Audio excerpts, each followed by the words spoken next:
오늘 하나님의 말씀은 히브리서 8장 7절로 13절 말씀, 새 언약이라는 말씀 우리가 살펴보도록 하겠습니다. 오늘 그 히브리서 8장의 8절로부터 12절까지 말씀은 우리가 보면은 예레미야서 31장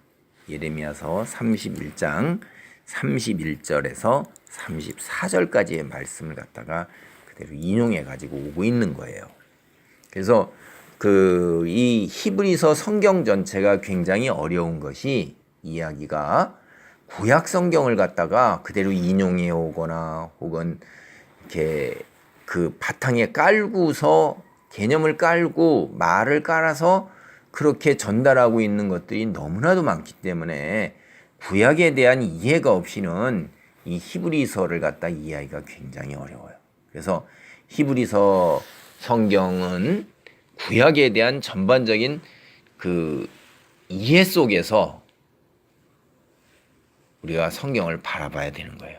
구약을 제대로 이해하고 있는다는 게 구약을 얼마나 많이 읽어야지 구약의 하나님의 말씀을 잘 이해하고 있을까요? 이게 모세오경서부터 이 뒤로부터 시작해가지고선 나오는 성경들 선지사서까지 예레미야도 선지사서 중에 하나예요. 이런 성경을 두루두루 꿰뚫고 있어야지만 아이고 이게 무슨 말씀이구나 하는 거를 우리가 금방 이해할 수가 있어요.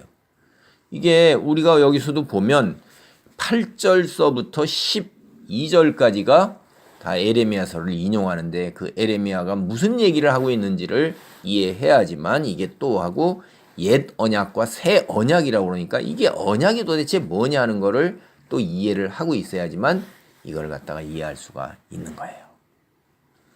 오늘 그 성경에서 인용한 이 에레미야라는 선지자는 참 슬픔과 고뇌의 선지자입니다.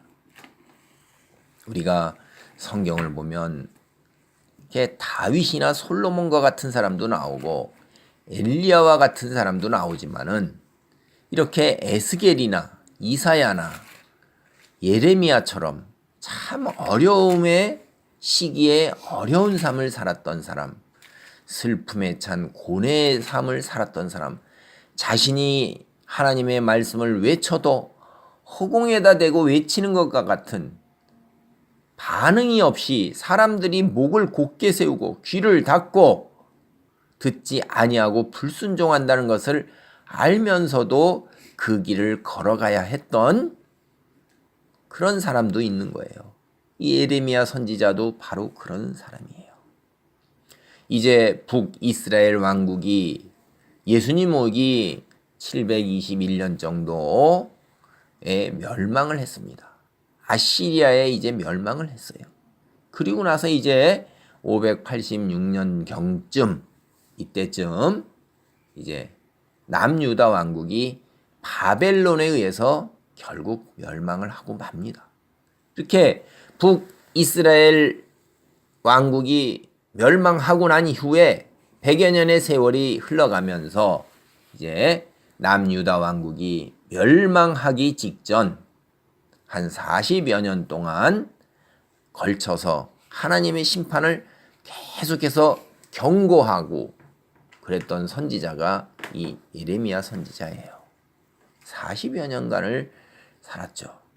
그가 살았던 시대에 그가 섬겼던 왕들이 요시야, 여호아하스, 여호야김, 여호야긴 이 왕을 거쳐서 유다의 마지막 왕 시드기야 왕 때까지 이 예레미야가 선지자로 활동을 했던 거예요. 이 멸망 직전에 뒤로 40여 년 동안에 왕들이 그렇게 오랫동안 통치를 하지 못한 것을 우리가 역대 상하 여기를 보면 알 수가 있어요. 열왕기 상하도 이 왕들에 관한 이야기가 나오기 때문에 거기를 살펴보면 알 수가 있죠. 예레미야가 하나님의 말씀을 왜 전했겠느냐 하는 거예요. 그 목적이 있을 거 아니에요? 예레미야가 하나님의 말씀을 전한 목적은 하나님과의 언약을 어기고 타락한 이스라엘 민족, 그 이스라엘 백성에 대해서 너희가 하나님과 맺은 언약을 기억하고 다시 하나님께로 돌아오라는 거예요. 만약에 하나님과 맺은 언약을 기억하지 않을 때에는 그 언약을 맺을 때에 맹세한 바와 같이 하나님의 준엄한 심판이 있고 너희가 먼 이방 나라로 다 흩어져서 끌려가게 될 것이다 라는 그 이야기를 계속해서 각성시키고 깨닫게 하는 거예요. 그래서 국가가 멸망하고 포로로 잡혀갈 것을 다시 깨닫게 해서 언약 속에 그것이 우리가 이미 들어있다는 것을 다시 상기하고 제대로 보게 해서 아이고 하나님께로 되돌아와야겠구나. 하나님의 무서운 심판이 우리에게 임하였구나 라는 것을 깨닫고 하나님께로 되돌아오도록 만드는 거예요. 그러니까 회개를 촉구하는 거예요. 세례 요한이 하나님의 때가 가까웠느니라, 하나님의 나라가 가까웠느니라, 종말이 가까웠느니라, 그러므로 회개하고 하나님께로 돌아오라 라고 외쳤을 때 많은 백성들이 요단강가에 와서 세례를 받고 하나님께로 돌아왔어요. 그리고 예수님의 복음 사역이 시작되었던 것입니다. 엘리야가 와서 마지막 메시아가 오실 대로를 만들어 놓은 준비한 후에 메시아가 오셔서 복음을 선포하시면서 종말의 때를 향하여 간다고 성경이 예언했던 것처럼 그렇게 되어 있는 거예요. 여기도 너희가 하나님과 맺은 언약이 그 언약이 그대로 이루어진다. 너희는 멸망한다 하는 이야기를 예레미야는 계속해서 외치는 거예요. 백성들의 이런 말이 귀에 들어오겠어요? 그때 당대에 살았던 많은 사람들, 예레미야는 왕으로부터 녹을 받은 사람이 아니에요. 그러나 제사장과 또 자칭 선지자라 하는 사람들, 왕으로부터 녹을 받으면서 왕의 옆에 있었던 사람들은 다 거짓 선지자예요. 우리가 보면은 그들은 당대에 자신들이 번영하고 경제적으로도 넉넉한 삶을 살면서 이웃 국가들과 동맹을 맺고, 그래서 바벨론과 같은 나라, 힘센 나라들을 주변의 국가들과 동맹을 맺어서 견제하는 가운데 외교적인 능력을 발휘해서 인간을 의지하면서 하나님을 의지하지 아니하고 사람을 의지하면서 자기들이 경제적 번영을 누리면서 살고 있는데 나라가 멸망한다는 게 웬 말이냐? 이 귀에 들어올 리가 없죠. 저런 불길한 소리를 하는 저 예레미야 잡아 죽여야 된다. 죽여야 된다, 저들. 우리가 예레미야서를 읽어보면 백성들과 그 많은 무리들이 예레미야를 죽이려고 해요. 하나님께서 그러나 내가 하나님이 지키니까 노성벽, 철각, 담대하라고 얘기를 하는 거예요. 여러분, 오늘날도 마찬가지죠. 우리가 세상 말에도 이런 게 있어요. 양약은 쓰다는 거예요. 좋은 약은 쓴 거예요. 충언은 귀에 거슬리는 거예요. 진실된 말은 마음에 와서 닿기가 쉽지가 않아요. 그 말은 내 귀에 거슬리고 내 스스로를 부끄럽게 만들고 나를 돌아보면서 나를 조롱하는 것 같고 내 자신이 위축되는 것 같아요. 그리고 내가 이 세상에서 누리면서 가질 수 있는 것들을 누리지 못하게 막고 갖지 못하도록 하는 것처럼 보여요. 그렇기 때문에 그런 하나님의 말씀이 귀에 상당히 거슬리고 싫은 거예요. 어둠은 빛을 싫어하게 돼 있는 거예요. 어둠은 어둠끼리 모이지 빛이라는 것으로 인해서 자기의 어두운 부분이 드러나고 남에게 보이고 싶지 않은 것들, 드러내고 싶지 않은 것들이 자꾸 드러나기 때문에 그것이 싫은 거예요. 하나님의 말씀에서 비추어 볼 때 이 이스라엘 백성들의 잘못이 너무나도 낱낱이 드러나는 거예요. 하나님이 뭐라고 그랬어요? 오로지 하나님 한 분만을 섬기라고 그랬는데 자기들이 하나님을 섬기는 게 아니라 바알을 섬기고 아세라를 섬기는 거예요. 음란한 방법으로 이들 신을 섬기면서 세상의 쾌락을 추구한다 이 말이에요. 그러면서 부를 축적하는데 고아와 가부와 나그네를, 가난한 자를, 힘없는 자들을 남의 눈에 드러나지 않는 방법으로 그들을 압박해서 그들의 것을 탈취하고 강탈하는데, 재산을 불려나가고 누리는데 순한 방법을 가리지 않는데, 하나님의 말씀에 비추어서 그런 것들이 죄악이라는 게 드러나기 때문에 이런 것들이 온 백성이 싫은 거예요. 굉장히 싫은 거예요. 그러나 예레미야는 하나님께서 보내신 소명이 있는 거예요. 그 말을 외쳐야 되는 거예요. 그리고 이 말에 외친 목적 중에 또 하나 중요한 것이 이제 새 언약이 맺어질 거라는 거예요. 너희가 맺은 그 옛 언약, 모세와 너희 조상 때 여호수아 때 맺은 그 언약, 너희가 그렇게 따르겠다고 한 언약을 옛 언약이라고 부른다면 그 옛 언약을 너희가 지키지 못했다는 거예요. 지키지 않는 거죠. 세상의 것을 하나님의 백성으로 서서 살아가는 것보다는 이 세상에서 누리는 것이 더 우선적이기 때문에 하나님을 버린 거예요. 그래서 이제 새 언약을 하나님께서 마련하신다는 거예요. 그 새 언약에 따라서 메시아께서 이 땅에 오셔서 이제 회복을 시키시고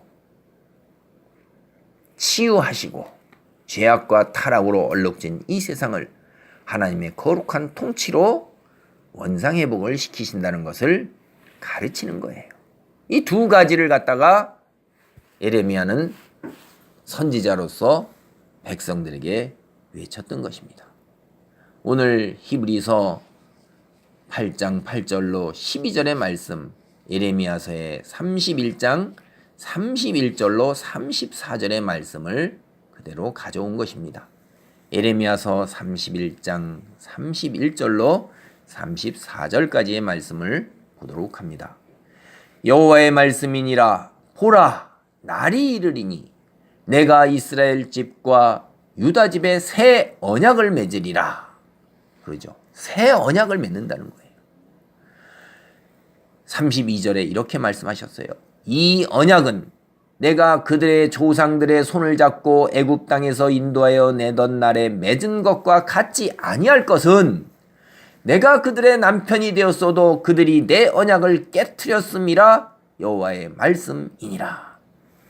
하나님께서 이제 맺으실 새 언약은 어떤 거예요? 이 예레미야가 외치던 당대의 이스라엘 민족들, 자기들의 조상들, 대략 한 700여 년부터 시작된, 그리고 700여 년 동안에 내려왔던 그 조상들의 손을 잡고 애국 땅에서 인도하여 냈다고 이렇게 비유적으로 말씀하시는 게, 정말로 하나님께서 구름 기둥과 불 기둥으로 인도하여 내시면서 마치 어린아이의 손을 잡고 걸음마를 이끌어서 끌어낸 것처럼 이렇게 업어내셨어요. 그리고 나서 너희가 애굽 땅에서 내가 너희를 구원하였으니 너희가 내 말을 믿고 나만을 섬겨라 할 때 백성들이 그리하겠노라 라고 약속을 했어요. 그것을 오늘 여기를 보면 혼인과 같은 부부관계로 이야기를 하셔요. 이게 성경은 참 신비로운 거예요. 우리가 이거 이해하기가 굉장히 쉽지는 않은데, 처음에 창세기에서도 하나님께서는 아담에게, 아담이 남자라는 거예요. 남자와 맞서는 여자라는, 그래서 여자라는 게 남자에 맞서는. 그래서 그 아담의 갈비뼈를 취해서 아담으로부터 여자가 비롯되었다는 거예요. 그 여자를 창조하시고 나서 둘이 한 몸이 되고 가정을 이룰 것이라고 그래요. 공동체를 창조하셨죠.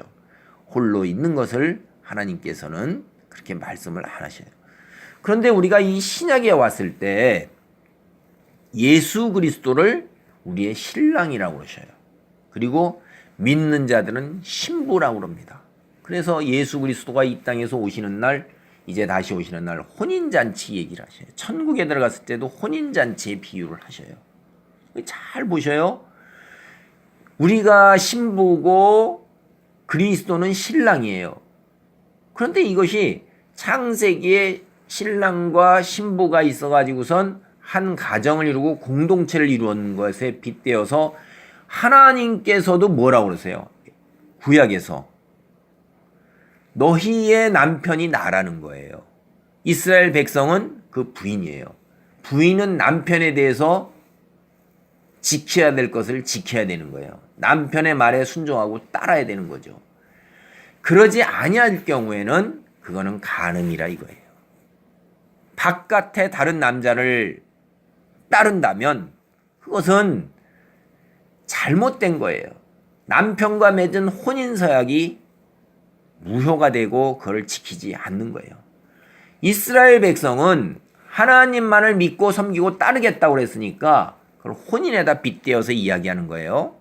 하나님이 남편이요, 이스라엘 백성은 아내인 거예요. 그게 한 가정에서 아내가 남편을 믿고 순종하고 따르고 바깥에 다른 남자를 따르지 아니하는 것이 이스라엘 백성이 하나님만을 믿고 따르는 거예요. 그런데 이스라엘 백성들은 가나안 땅에 들어와서는 주변의 이방 민족들이 섬기는 바알과 아세라 신을 섬겼어요. 이게 하나님을 섬기지 아니하고 바알과 아세라 다른 신을 섬기고 따르는 것이 뭐냐? 부부 사이에 남편과 아내 사이에 맺은 혼인서약을 깨트리는 것하고 똑같은 것으로 이야기를 하시는 거예요. 이 얼마나 중한 범죄입니까? 여러분, 고대로부터 오늘에 이르기까지도 가정에서 둘이 서로 맺은 언약, 그것을 깨트릴 경우에는 그 가정 공동체가 파탄이 나는 거예요. 마찬가지입니다.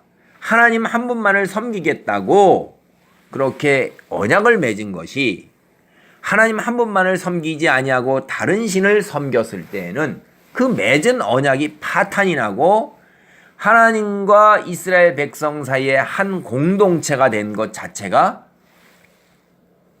파괴가 되는 거예요. 깨트려지는 거예요. 그리고 뭐가 있겠어요? 잘못을 저지른 자에 대한 심판이 있는 거죠.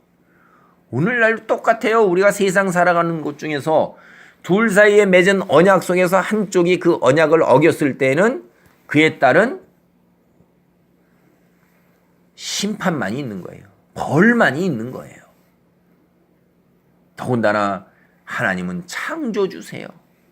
생명의 근원이시고 우리의 모든 누리는 것의 근원이에요. 하나님께로부터 비롯된 것이에요. 그것을 하나님께서 용서하시겠냐 이 말이에요. 다 거두어 가시는 거죠. 언약을 깨트렸다는 것은 이거는 굉장히 무서운 거예요. 이들이 근데 왜 이렇게 언약을 깨트렸을까요? 이들이 그렇게 어리석은 것일까요? 여러분, 우리가 사는 세상 속에서 맺은 언약을 깨트리는 것, 우리가 쉽게 얘기해보세요. 계약을 깨트리는 경우가 어느 때 계약을 깨트려요? 계약을 깨트리는 것이 내게 훨씬 더 크게 이익이 된다 했을 때에는 사람들은 신의를 저버려요. 자기의 그 본 모습, 욕망을 따르고자 하는 것, 탐욕을 따르고자 하는 것, 방탕을 따르고자 하는 것, 세상의 육체적인 욕망 때문에, 물질적인 욕망 때문에 자기의 영혼을 파는 거예요. 자기의 사람 인격을 판다 이 말이에요. 그것이 조금 더 유익하기 때문에, 내게 더 큰 이익이 되기 때문에 사람들은 그렇게 하는데, 세상 풍조는 그런 것들을 서슴지 않도록 그렇게 세상 풍조가 우리를 몰아가고 있어요. 쉬운 예로 우리나라에서 부동산 가격이 막 올라갈 때 생각해 보세요. 내가 그것을 갖다가 1억에 내놨어요. 그리고 계약을 1,000만 원을 계약금을 받았어요. 중도금을 받는 2억이 한 달 후나 중도금을 받습니다. 2천만 원을 예를 들어서 이제 비유적으로 말씀드리는 거예요. 그러면 한 일주일쯤 지났더니 그 값이 1억 5천이 됐어요. 그러면 크게 이 사람이 못 참는 거예요. 그러다가 또 일주일 지났어요. 2주쯤 지났더니 그게 2천만 원이 됐어요. 2억이 됐어요, 이제. 그러면 어떻게 되겠어요? 중도금 처음에 받은 계약금 1,000만 원 돌려주고 또 1,000만 원 돌려줘도 자기가 현재 손해보는 게 없는 거예요. 그리고 또 일주일 지났더니 3억이 됐다 이 말이에요. 당연히 계약을 파기하죠, 세상 사람들은. 그러나 신의를 중히 여기고 약속을 중히 여기는 사람은 그러한 것에 흔들리지 않는다 이 말이에요. 그런 사람은 세상에 그렇게 많지가 않습니다. 실제로 이게 우리나라에 일어났던 일들입니다. 아파트 가격이 비유적으로 자고 나면 치솟는 시대에 계약이 맺었던 계약을 물렸던 일들이 우리가 일간신문에 찾아보면 나옵니다. 흔하게 나오는 일들이에요. 사람들은 자기의 이익 속에서, 세상 속의 이익 속에서 자기의 신의와 영혼과 인격을 더 중하게 생각하지 아니해요. 이스라엘 민족은 왜 그랬을까요? 애당초 이스라엘 민족은 노예로 살았던 사람들이에요. 육체적인 주인을 상전을 섬기면서 노예 생활했던 사람들이 이제 자유인이 됐어요. 스스로가 의사결정을 하면서 스스로가 선택을 할 수 있는 자유인으로 해방된 거예요. 통치자, 세상의 통치자 밑에서 하나님의 통치자 밑으로 해방이 되었어요. 그런데 여러분 창세기를 보세요. 여러분은 아담과 하와가 왜 그 유혹에 넘어갔을까요? 아담과 하와가. 오늘날 우리가 사는 이 세상이 성경대로 한다면 아담과 하와가 이 뱀의 유혹에 넘어가지 않았다면 우리는 이마에 땀을 흘리지도 아니하고 짐승들과 어울려서, 하나님과 어울려서 질병이 없는, 재앙이 없는, 죽음이 없는 세상에서 얼마나 큰 복을 누리면서 살까요? 아담과 하와는 왜 넘어갔을까요? 그걸 한번 심각하게 잘 생각을 해보세요. 성경을 읽으면서 아담과 하와가 생명과와 선악과를 따먹지 말라고 그러는데 이 물론 다 상징이죠. 하나님의 말씀을 다 영적인 진리를 그대로 가져와서 이야기를 다 전할 수가 없어요. 우리는 깨닫지도 못하고 알지도 못합니다. 예수님께서 세상의 일을 말하여도 너희가 믿지 않거든 하물며 하늘나라의 일을 내가 너희에게 말할 때 너희가 믿고 깨닫겠느냐 하는 말씀을 하셨어요. 우리는 그만큼 지혜가 없고 지각이 없는 거예요. 지식이 없는 것입니다. 하나님의 말씀을 따르는 것이, 순종하는 것이 생각보다 그렇게 쉽지 않다는 걸 우리는 금방 알 수가 있어요. 세상에서 부모의 말씀을 따르고 윗사람의 말씀을 따르는 것보다 자기가 더 옳은 것처럼 보여요. 자기가 생각하는 것이 훨씬 더 지혜가 있는 것처럼 보이는 거예요. 인간은 다 그래요. 아니, 그 누구도 그래요. 이 말을 전하는 저도 똑같습니다. 젊은 시절에 다 제 목이 곧고 제가 세상에 최고인 것 같고 자기가 공부한 것이 바른 진리인 것 같고 이런 생각 속에서 얼마나 목이 곧고 불순종했는지 몰라요. 그게 자수성가한 사람일수록 그런 경향이 굉장히 강합니다. 남의 도움 없이 스스로 섰기 때문에 그런 경향이 굉장히 강한 거죠. 인간은 굉장히 교만한 거예요. 그래서 성경은 교만하지 말라, 오만하지 말라, 거만하지 말라, 패망의 선봉장이라는 거예요. 교만하다 보면 스스로가 하나님의 자리에 올라서는 거예요. 하나님을 믿고 의지하고 순종하는 것, 인간은 기본적으로 그런 성향, 그게 싫은 거예요. 자기가 다른 사람의 간섭을 받고 내 테두리 아내를 정해주는 걸, 이거를 거역하고 그게 싫은 거예요. 바깥의 이방 민족들을 보니까 그들은 하나님과 같지가 않아요. 내 하고 싶은 대로 다 해라 하는 거예요. 자기 하고 싶은 대로 다 음란하게 신을 섬기는 거예요. 육체적 욕망을 다 채울 수가 있어요. 그리고 재물을 갖다가 그렇게 추구하는 거예요. 그러나 하나님은 뭘 이야기하셔요? 이 세상의 것도 내가 채워줄 테니까 너는 그거보다는 내 말씀 안에 머물라는 거예요. 내가 채워줄 테니까, 내가 주인이니까 내가 채워주니까 너는 나를 믿고 내 말씀 안에 머물러라. 거룩한 존재가 되라. 영적인 존재가 되라는 거예요. 그러나 우리는 뭐예요? 육체적 존재가 되고 싶은 거예요. 이기적 존재, 물질, 육체로 이루어진 세상, 이 세상 속에서는 나의 생존이 우선이고 남의 입에 들어간 것까지도 빼앗아 먹어야 되는 거예요. 그래서 그것은 정당한 거라고 우리는 이야기를 해요. 그러나 하나님은 그렇게 얘기하지 않습니다. 그 사람 밑에 들어가서 내 입에 들어간 것까지도 빼앗아서 그 사람 입에 줄 수 있는 마음의 경제에 이르도록 늘 그렇게 이웃을 사랑하는 마음으로 살면 하나님께서 채워주신다는 거예요. 이게 쉬운 것이 아니잖아요. 자기 하고 싶은 대로 사는데 이웃에 있는 민족들은 얼마나 현란하게 사는지 몰라요. 축제를 벌이면서 우상신을 섬기면서 음란하게 섬기면서 절기마다 모여서 술 먹고 방탕하고 흥청망청 쓰는데 거룩하라 거룩하라 너희는 하나님께 찬송과 예배로 나아가야 되는 거예요. 사람들은 하나둘씩 꼬꾸라지기 시작하는 거예요. 그래서 이스라엘 민족이 언약을 깨트리게 되는 것입니다. 이방 민족들의 눈에 보이는 것들이 다 그런 것들이잖아요. 그런 사람들과 교제하기 시작하고 그런 사람들의 호기심을 가지고 거기에 발을 들였을 때 그런 것들이 스며들기 시작하는 거예요.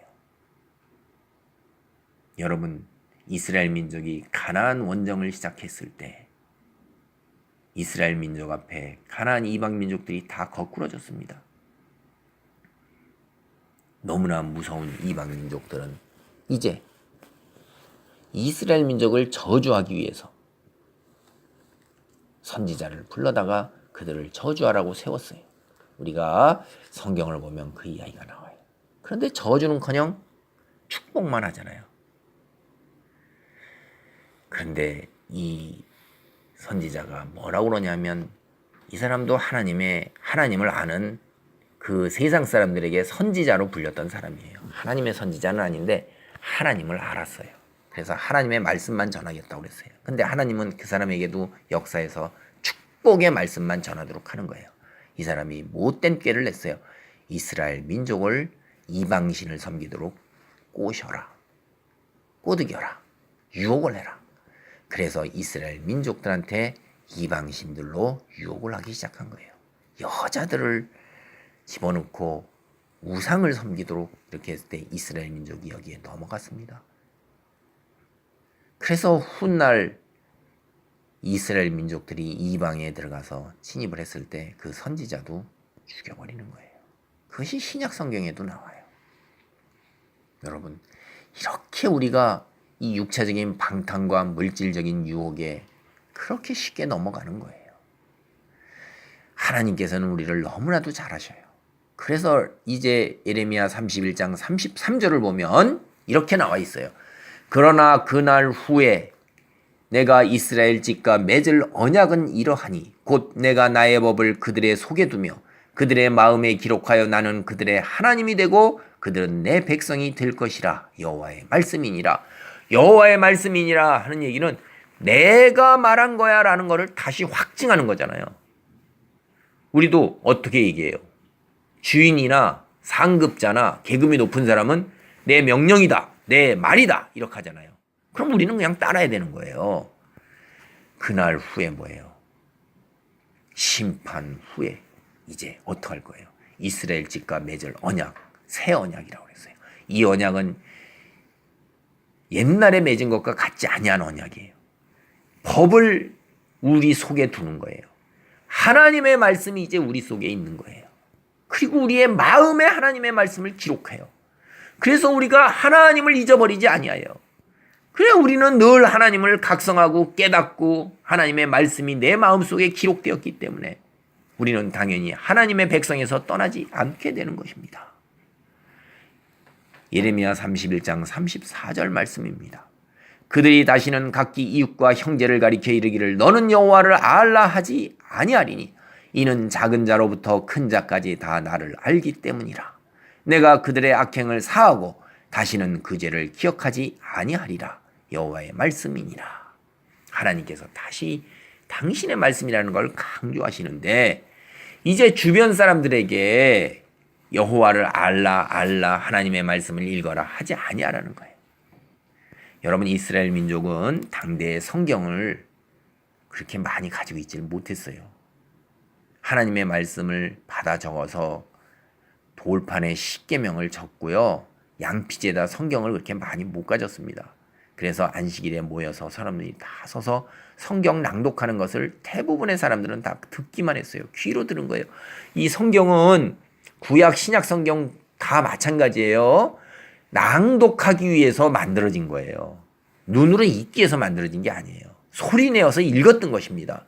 그러면 대다수의 사람, 거의 90 몇 프로에 해당하는 사람이 문맹자이기 때문에 2시간, 3시간, 4시간씩 서가지고선 하나님의 말씀을 듣고 앉았다가 일어나서 다시 찬송 부르면서 하나님 말씀을 듣고 이렇게 해서 예배를 드렸던 거예요. 그러나 오늘날 예수님이 오신 이후에 맺은 새 언약 때 우리는 어떻게 해야 되죠? 성경을 누구나 다 갖고 있잖아요. 세상의 베스트셀러는 뭐예요? 성경만큼 많이 찍어내서 많이 팔리는 게 없어요. 성경의 이야기를 못 듣는 사람은 지구상에 거의 없다 이 말이에요. 이제 지구상에서 한 사람도 없이 다 성경 이야기를 듣는 날이면 그날이 종말이라고 우리 하나님께서 말씀을 하신 걸 우리는 압니다. 우리 이제 이웃과 형제에게 하나님 얘기를 안 하더라도 하나님이 누구인지를 아는 사람은 다 아는 거예요. 받아들이지 않는 것뿐이지 본인이 선택을 안 하는 것뿐이지 하나님을 몰라서 예수님을 몰라서 성경 말씀을 한 구절도 몰라서 못 믿는 게 아니라 이거예요. 듣지 못해서 못 믿는 것이 아니라 이거예요. 자기가 선택을 하지 않는 거예요. 작은 자로부터 큰 자까지 다 하나님을 아는 자는 이제 하나님께서는 뭐라고 그래요? 그들의 악행, 죄, 하나님을 믿지 않았던 그 이전의 죄와 그 악행은 기억하지 아니한다고 말씀을 하셨어요. 이 말씀을 히브리서에서 그대로 가져오시잖아요. 그대로 가져오셨어요. 그래서 히브리서 8장 11절 12절 말씀만 제가 읽어봅니다. 또 각각 자기 나라 사람들과 각각 자기 형제를 가르쳐 이르기를 주를 알라 하지 아니할 것은 그들이 작은 자로부터 큰 자까지 다 나를 압니다. 북한 땅에도 복음이 들어갔어요. 중국에도 복음이 들어갔어요. 세상에 복음이 안 들어간 데가 어디 있습니까? 원시 민족들이나 사는 데나 안 들어가고 있는 거예요. 이제 그곳들도 다 하나님의 말씀이 들어가고 성경이 번역되었을 때 이제 지구의 종말은 얼마 남지가 않은 것입니다. 새하늘과 새 땅으로 바뀔 예수님의 재림은 얼마 남지 않은 것을 우리는 알 수가 있어요. 히브리서 8장 12절 보세요. 내가 그들의 불의를 긍휼히 여기고 그들의 죄를 다시 기억하지 아니하리라 하셨느니라. 예레미야서 31장 34절의 말씀을 그 뜻을 그대로 온전하게 오늘에 맞게 전하잖아요. 그들의 불의, 악한 행동과 죄를 악한 행동이 불의하여 의롭지 아니한 것을 하나님께서 우리를 불쌍히 여기시는 거예요. 그래서 우리가 하나님 앞에 살 수가 있는 것입니다.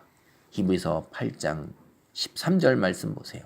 새 언약이라 말씀하셨음에 첫 것은 낡아지게 하신 것이니 낡아지고 쇠하는 것은 없어져 가는 것이니라. 아멘. 여러분, 낡아진 것, 첫 것, 그것이 뭐예요? 출애굽기 19장 4절로 8절 말씀을 제가 읽어 올리겠어요. 내가 애굽 사람에게 어떻게 행하였음과 내가 어떻게 독수리 날개로 너희를 업어 내게로 인도하였음을 너희가 보았느니라. 세계가 다 내게 속하였나니 너희가 내 말을 잘 듣고 내 언약을 지키면 너희는 모든 민족 중에서 내 소유가 되겠고 너희가 내게 대하여 제사장 나라가 되며 거룩한 백성이 되리라. 너는 이 말을 이스라엘 자손에게 전할지니라. 모세가 내려와서 백성의 장로들을 불러 여호와께서 자기에게 명령하신 그 모든 말씀을 그들 앞에 진술하니 백성이 일제히 응답하여 이르되 여호와께서 명령하신 대로 우리가 다 행하리이다. 언약을 맺은 거예요. 모세가 백성의 말을 여호와께 전하네. 그렇죠. 내 언약을 지키면 했더니 이들이 다 행하리이다. 명령하신 대로 이렇게 언약을 맺은 것입니다. 이걸 시내산 언약이라고 해요. 근데 이 모세가 죽은 이후에 여호수아가 이제 지도자가 돼서 이스라엘 백성을 이끌게 되었어요. 여호수아서 24장 14절로 이하의 말씀을 한번 보겠어요. 그러므로 이제는 여호와를 경외하며 온전함과 진실함으로 그를 섬기라. 너희 조상들이 강 저쪽과 애굽에서 섬기던 신들을 치워버리고 여호와만 섬기라. 만일 여호와를 섬기는 것이 너에게 좋지 않게 보이거든 너희 조상들이 강 저쪽에서 섬기던 신들이든지 또는 너희가 거주하는 땅의 아모리 족속의 신들인지 너희가 섬길 자를 오늘 택하라. 오직 나와 내 집은 여호와를 섬기겠노라 하니 백성이 대답하여 이르되 우리가 결단코 여호와를 버리고 다른 신들을 섬기지 아니하오리니. 이들이 여호수아에게도 역시 똑같이 이렇게 얘기를 하는 거예요. 여호수아서 24장 18절에도 우리도 여호와를 섬기리니 그는 우리 하나님이시니이다. 이렇게 백성들이 그렇게 해요. 참, 백성이 24장 21절에도 백성이 여호수아에게 말하되 아니니이다 우리가 여호와를 섬기겠나이다 하는지라. 보세요. 24장 24절에 백성이 여호수아에게 말하되 우리 하나님 여호와를 우리가 섬기고 그의 목소리를 우리가 청종하리이다. 이들이 이렇게 여호와를 섬기겠다고 얼마나 반복해서 이야기를 해요. 그런데도 이들은 유혹에 넘어가서 하나님을 섬기지 못한 것입니다. 이제 새 언약, 이것은 뭐예요? 하나님께서 우리의 마음에다가 하나님의 말씀을 두고 우리의 법도를 두고 우리가 유혹에 넘어가지 아니하도록 성령께서 우리를 인도하시고 보호하시는 거예요. 설사 우리가 유혹에 넘어갔다 할지라도 하나님께서 내 손목을 붙잡으셨기 때문에 우리가 회개하고 하나님께로 다시 돌아올 수가 있는 거예요. 옛 언약은 우리가 하나님의 말씀을 붙들고 하나님 말씀 안에 우리가 머물러야 했던 거예요. 그러나 새 언약은 예수님께서 이 땅에 오셔서 육신을 가지고 이 땅에 오셔서 우리를 붙잡고 계시는 거예요. 성령께서 우리 손목을 붙잡고 계시는 거예요. 하나님께서 우리 손목을 붙잡고 계시는 거예요. 우리가 손목을 놓칠지라도 하나님께서 붙잡으신 내 손목을 놓지 않는다 이 말이세요. 회개하고 다시 하나님께로 돌아올 수가 있는 것입니다. 하나님의 말씀이 내 마음판에 새겨졌기 때문에. 그래서 옛 언약과 새 언약은 너무나도 차원이 다르고 경지가 다른 거예요. 하나님께서 우리의 너무 연약함을 아시고 새롭게 언약을 갱신하셔서 이제 우리가 유혹에 넘어가지 아니하도록 천군과 천사로 보호하시고 설사 넘어갔다 하실지라도 손목으로 다시 이끌어내시는 놀라운 제도와 언약으로 새로 맺으신 것입니다. 새 언약 속에 머물러서 하나님의 구원의 놀라운 은혜를 온전하게 누리시기를 바랍니다. 아멘.